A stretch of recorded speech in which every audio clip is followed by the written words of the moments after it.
So you just completed Philosophy 101. What now? Hi, I'm Dr. Zachariah Renfro, and hopefully this video is going to help you kind of navigate whether or not you should study philosophy more or what your goals should be now that you've taken a Philosophy 101 course. We have a humorous little comic here from Existential Comics talking about the value of philosophy. And we see the philosopher giving lots of reasons why philosophy is valuable. But one thing that I think that isn't mentioned in here is philosophy also gave us science and mathematics. Some of the first mathematicians and scientists were philosophers. Descartes done incredible work in geometry, right? Leibniz developed calculus. Plato developed parts of trigonometry, right? So these ideas of mathematics are certainly intertwined with philosophy. And when it comes to science, Aristotle, about half of his works are scientific related. When it comes to written volume, about half of his surviving texts are either related to biology or physics or astronomy or whatever. They're related to these various things within science. So this idea that philosophers have spent the last 2,500 years sitting around and thinking about the definition of the is just factually incorrect. And even today, a lot of modern philosophers, such as Daniel Dennett, work heavily within realms of computer science and physics, right? That they helping develop these theories and helping develop these scientific models. Science and philosophy aren't enemies. They go hand in hand in the same way that science and mathematics go hand in hand. In order to work within science or work within mathematics, you have to have a philosophical background. You have to have a basis on which everything relates. So what all have we covered? If you're a student of mine, we've went through quite a bit of stuff over this last 8 weeks or so. We learned about the pre-Socratics. We learned about how the Eleatic school of thought influenced Plato and Socrates. We learned about Aquinas and Anselm. We learned their arguments for God and argument and we learned how medieval thinkers viewed God not as an item of faith, but as an item of reason. It is only once you've reasoned someone to believe that there exists a God that you can start to convince them of faith. We learned about Descartes. We learned about radical skepticism and mind and body dualism. We learned about Thomas Hobbes and his Leviathan. We learned about this idea of social contract in relation to society. We learned about how we at one point exist in a state of nature and we come together to form a society that executes the general will. We learned about Hume and empiricism, a radical shakeup from Descartes, right?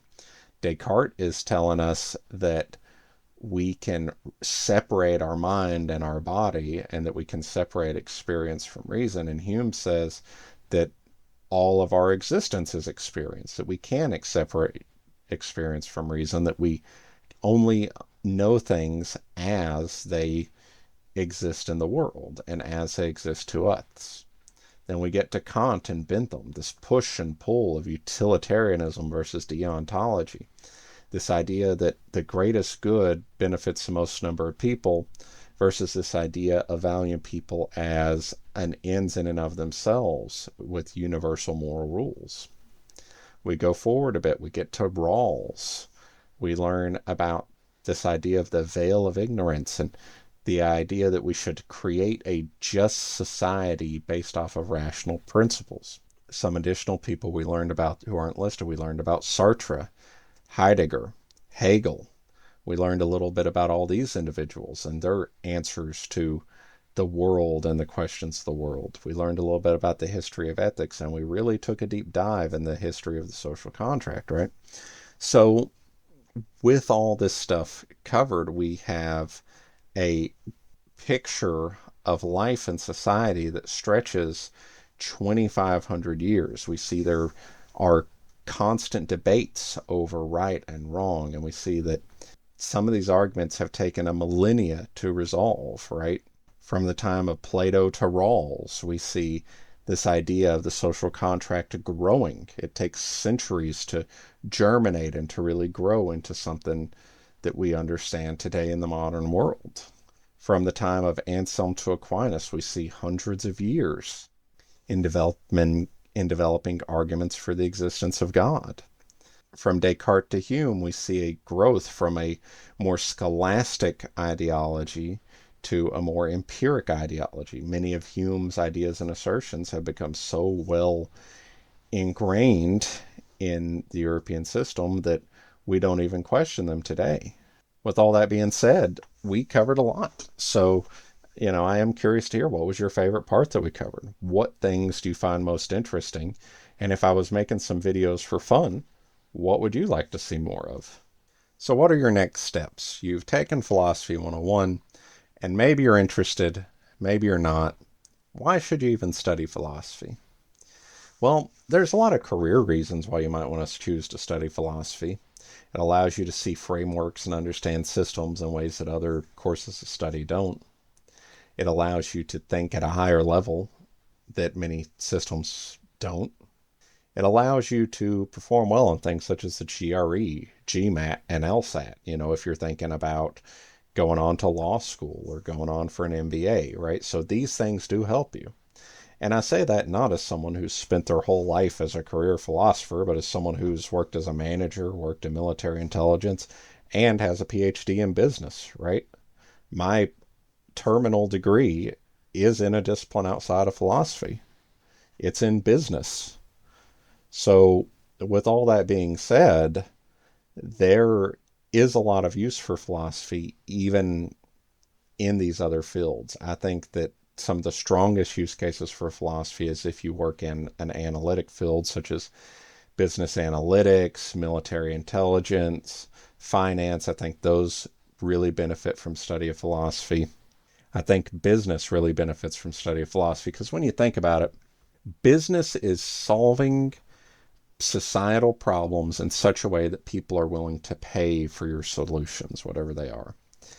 One way to come to understand what societal problems there are is to think very deeply about them, and that's something that studying philosophy really helps you to do. Philosophy helps you grapple with these questions such as how you should live your life, how will you benefit society, what are your values, what's important, what do you want to do for a living, what are your goals, where should you make your stand, how should you live your life, right? Those are very important questions that philosophy helps give you answers to that other fields of study just don't, right?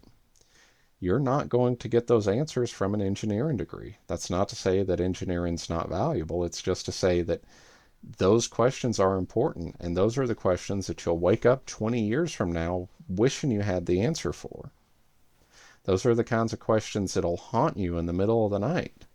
Those are the kinds of questions that make you wish that you had spent more time thinking about them. So with that being said, I do recommend further studying philosophy. But if you aren't academically inclined to study philosophy, either you don't want to major in philosophy or don't want to further your study in philosophy, I recommend reading philosophical works just for fun, listening to lectures about philosophy, reading the classics, right? Reading these really old books, because they are going to help you understand a lot of these things about philosophy. Now, truthfully, philosophy can really only be done with other people. It's not one of those things that you can really do on your own. It requires the interaction of others.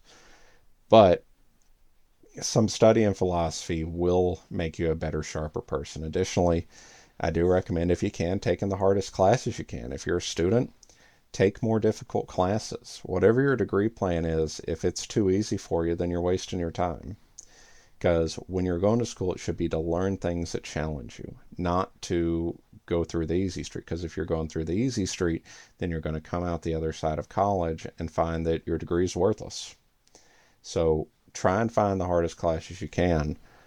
For many people, those classes are philosophy classes. They're very challenging. They require a lot of abstract thought that many people struggle with. Anecdotally, let me tell you, I worked as a financial advisor, stockbroker. and I'd be meeting with people who were doctors and lawyers and engineers. And many of them, when they asked about my undergraduate education and I'd tell them philosophy, they'd be amazed because they had taken philosophy classes and they remembered how hard a lot of these classes are. Now, admittedly, some people fly through philosophy really easy.